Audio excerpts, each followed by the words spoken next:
Hi, Craig Urquhart here, and welcome to another installment of Berlin Conversations, where I interview interesting, creative, and unique people who live and work in Berlin.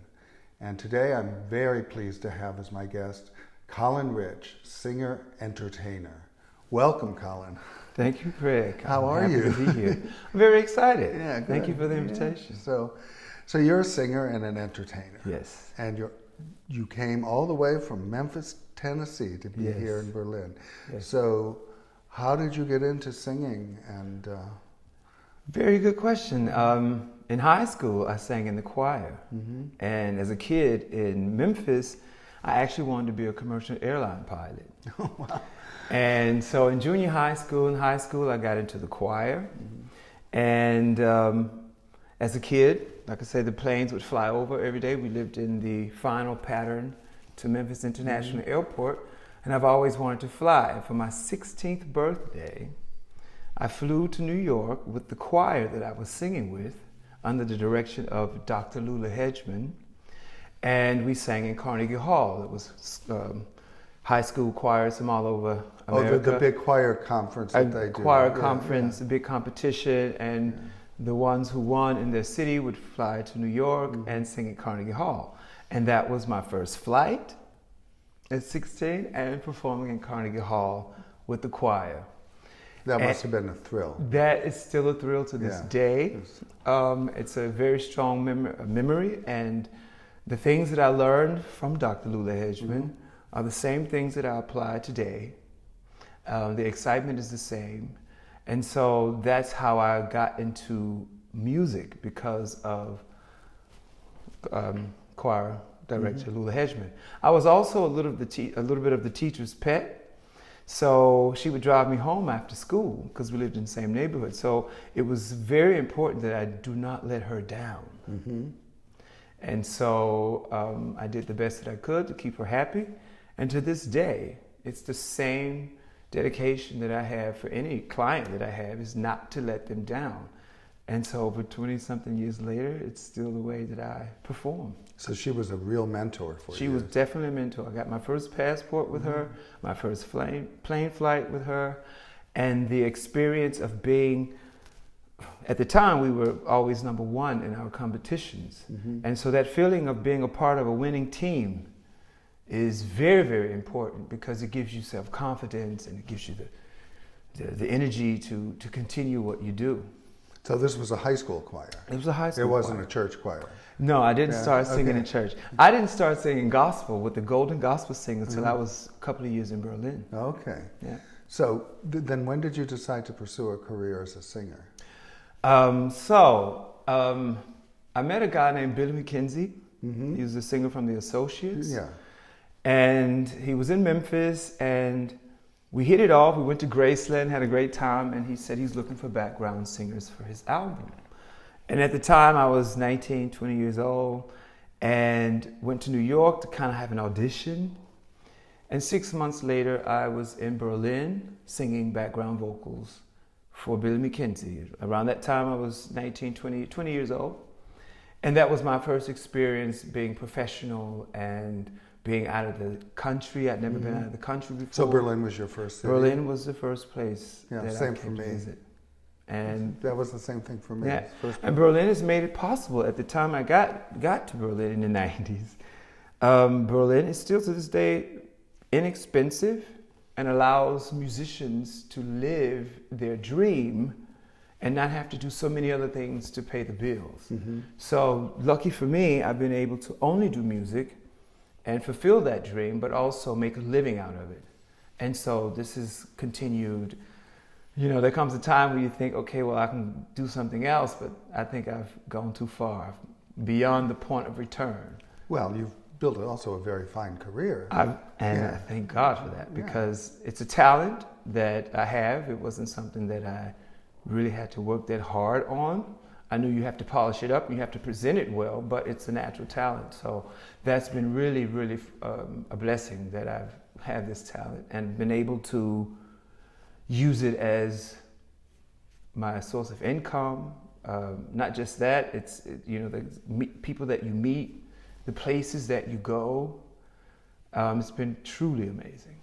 And you do all different kinds of music. You don't, right? Yes. Well, my main job is corporate events, and for big companies all over when they do whatever they're doing. I've worked in theaters. I've done musicals, and different features with people like Mousse T, or I've been on stage with people like Celine Dion. Nice. Different projects that come, they need someone, and I've been very fortunate to be a part of them. And you were part of a gospel group too, right? Yes, I sing with the Golden Gospel. You still are, Singers. yeah. Well, not anymore, because that was back in the time. It was my first tour in Germany, and that was really, really exciting. Like I said, I'd never sang gospel before, but it taught me a lot about, being professional and being on the road. And then there's a moment when you're on stage, you realize there's also a message that is to be brought across. And that was also interesting because you have an audience. And so it's not just me singing because I think it's fabulous. I have an audience. And so my job is to touch that audience. And with gospel music, it was very successful. It was a lot of fun, a lot of work. And so that was a wonderful experience. And you've worked with many different people. Yeah, and the list, it's growing. How about top 5 or something? Okay, well, my top 5 would be, not in the particular order. Okay, yeah. Daniel Hope, violinist, amazing. The world famous classical violinist. Wonderful, and super cool guy. Yeah. Kool and the Gang. Okay. Kool and the Gang is big difference. A big difference, but same caliber. Yeah. Okay. Yeah? I've worked with in Germany with Sarah Connor and Mousse T, producer, and a couple other people. I mean, the list kind of grows as I get older. So, since we both have Daniel Hope in common as friends or acquaintances or colleagues, what do you do with him? Because that's a little different than working with... Right. I met Daniel about 20 years ago in Hamburg, doing a gig. Roger Cicero was also there. And Daniel and I hit it off, and he asked me to sing at his wedding. Oh, incredible. Yes, so that was absolutely an amazing experience. The first time that my band was flown anywhere for such a private event. And so many years later, we've been keeping in touch over social media. And just recently, he's doing a series called Hope at Home. Yes, I follow it. Yeah. And I was able to be a part of that. That's incredible. Yeah. So what did you do? Well, I sang a couple of one original song that I wrote. So you're a songwriter too. Yes. You're being really modest here. Well, I learned how to play the guitar. Yeah. Okay. Because I knew that I had to get something. Well, it felt like it was compelling. I really didn't do it on purpose. It just kind of happened that way. So once I learned how to play the guitar, I started to learn how to get my feelings out in melodies, put my words to melodies. So I wrote my first songs. I was able to perform one of those, and Daniel also asked for a couple of songs that I sing for him. And it's been a wonderful experience. That's incredible. That's great. That's great. Great fun. So what's it like working, was it Kool and the Gang? Yes, with Kool and the Gang, it was a wonderful experience because I didn't expect it. I wasn't searching for it. And I was lucky enough to work with a couple of producer teams in Berlin, especially in the 90s, because it seemed like I was the only singer in Berlin. And no one told me what the song was or who the song was for, and I sang it. And I got a phone call 3 weeks later saying that Kool and the Gang would like to meet you. And so I'm thinking, this has got to be crazy. Who is this on the other end? Who is this on the other lines? But I only had 3 weeks to get it together. And 3 weeks later, my first gig with them was in Amsterdam Arena. And we did 2007, 2008, we did a couple of European tours. And I was able to join the European tour because I sang a song called Party People, which was on the Staying Cool album. And so that's why I was able to work with them.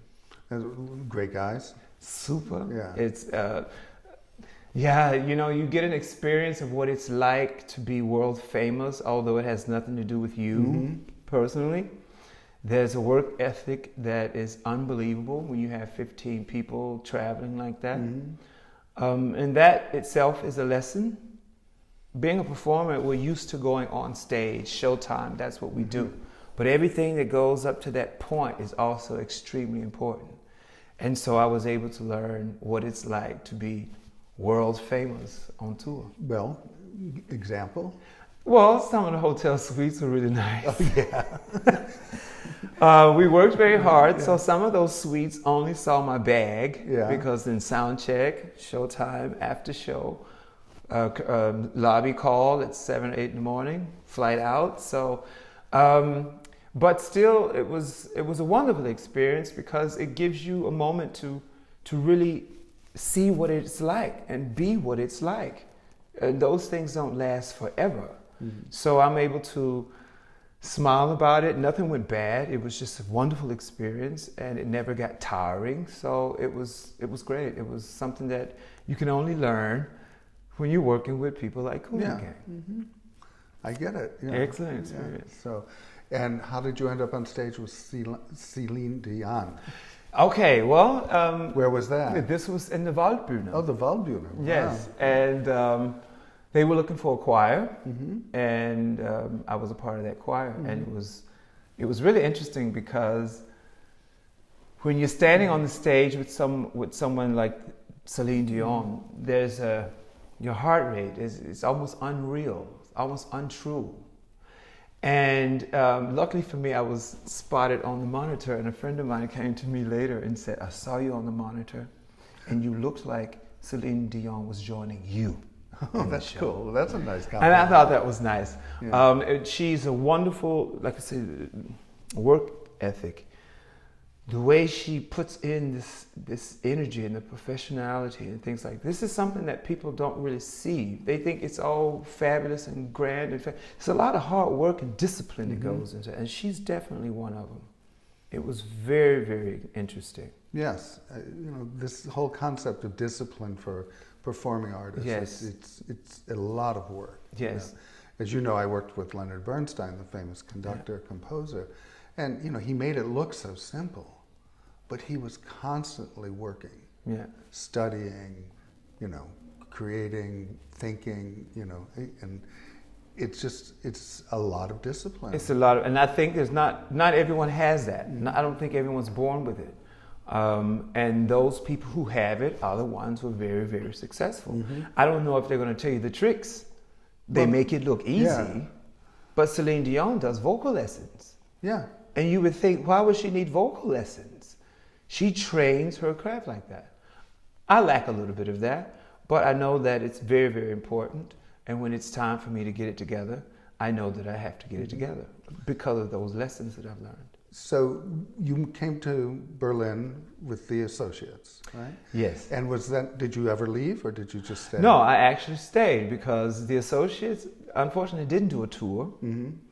But I'd had such a hard time getting into the country because the Associates said, we're going to tour from England. I go to England not knowing that I needed work permission. At that time, I was 19, 20 years old, and they actually officially deported me.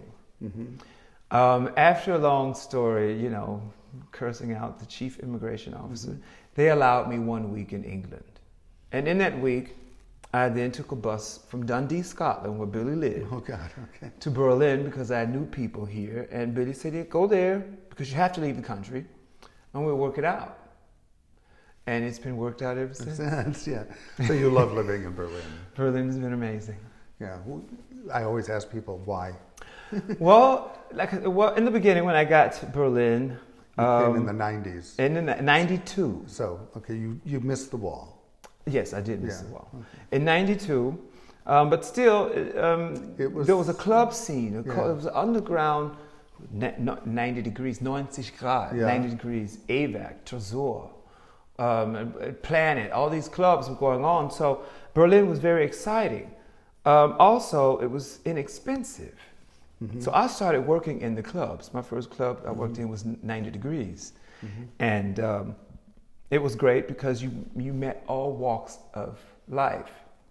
To this day, my lawyer and my doctor I met from 90 degrees. Yeah, okay, really. Back then. Yeah. So it was a chance to meet people, get to know people. It was inexpensive to live in Berlin. And to be honest, my first gig in Berlin was in 90 degrees. Wow. I used to sing house music in the clubs, the different competitions, contests that they would have in the club. So I would sing there, and that was really kind of the start of me singing in the clubs. And like I said, it was very inexpensive, and Berlin became like this easy place to live and have a good time at the same time. And lucky enough, I was in the right place with the right club and the right people. To this day, we're still friends. And so that made it possible for me to start doing music as a living. And then shortly after that, the Golden Gospel Singers. And then I started a band for events. Just a Kool Band was the name of it. And so for 10 years, we did gigs all over Europe, even in the States for Guess Jeans. So it was just a constant working situation, and it got better every year. Although I didn't really try to make it happen, it just kind of happened. It happened, yeah. Yeah. So, who else have you worked with? Well, who else have I worked with? Well, in Berlin, I've worked with Jocelyn B. Smith. I've worked with Roger Cicero. I've worked with in the Deutsche Oper. Oh, really? Yes, that was actually my first official job with work papers as statist at Deutsche Oper. I still have my. What did you do at the? Composite. What is that? An extra. Okay. So I was in different costumes. My first opera was Italienerin in Algiers. Oh my God. Okay. Yes, that's how I got my work permission. They needed me to have this particular role, and they allowed me to then have work permission in Germany. Incredible. That's great. So you're an opera star too. I've worked under the direction of Herr Götz Friedrich. Oh, I do him. And I know his wife. Karen Karen is a really good friend of mine, actually. Yes. Yeah, it's funny. Here we go. The world is small. Yeah, Berlin is small. Yeah. So yeah, that's interesting. Yeah. So so what's on your plate? What are you looking forward to do now that things are starting to open up again after this horrible time of COVID? Well, my experience with the COVID-19 has been sobering, but at the same time, I've had some wonderful experiences. For instance, Daniel Hope at home. That would not have happened had Daniel not been stuck at home. Yeah. So to get reacquainted with Daniel was great. I'm looking forward to working with him in the future. And so at the moment, I'm just trying to keep myself focused. This year, for me personally, I have cut out, and looking forward to 2021 when it all starts over again, and we're all standing in the ashes. Yes. Oh God. Looking fabulous, sounding great, feeling good, because this is really a time for something that I really can't explain. I don't want to say it's time for reflecting or anything like that, but it has put everyone on the same playing field. And so my feeling is how you're going to get out of it. And what else can you add to your life that music is not just everything, that it can be crippling. At the same time, it's so rewarding. I think it's also important to maybe find a hobby, because I've turned my hobby into a profession. Yeah, but that profession makes people happy. This I've heard from a lot of people, which I think is the feedback from the audience. I think I lost it a little bit because it's just something that you do. And I've had, as people have told me, it must be really exciting to have a talent that makes other people happy. And this is also a part, like with the situation that we have now, it's not just making other people happy, it's making yourself happy. And music has done that. It evokes all of my emotions, more than a human, and it also gives you a feeling of hope. It gives you a feeling of, it gives you almost an answer. And that has been something that I think one of the reasons that, I didn't grow up saying I wanted to be a musician. Like I said, I wanted to be a commercial airline pilot because I could sing. I was in the choir and things just kind of worked out. I've had to be smart and get into that light and work it for my benefit, But it was not something that I really thought that I wanted to be a singer and do all that things like. So now that I am a singer and can't sing because of the situation, it has started me to think, what else can I do to make people happy? And there are other things that you can do, but music has been something that is universal, and it speaks all languages, and it's been really a very positive experience in all ways, because even when you're hurting, music helps you, and when you're happy, music helps you.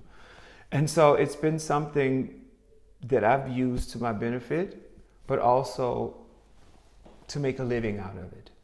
And so now when I'm not singing as much, I've had to find other things that I like to do. Mm-hmm. And one of them is cleaning windows. Oh, really?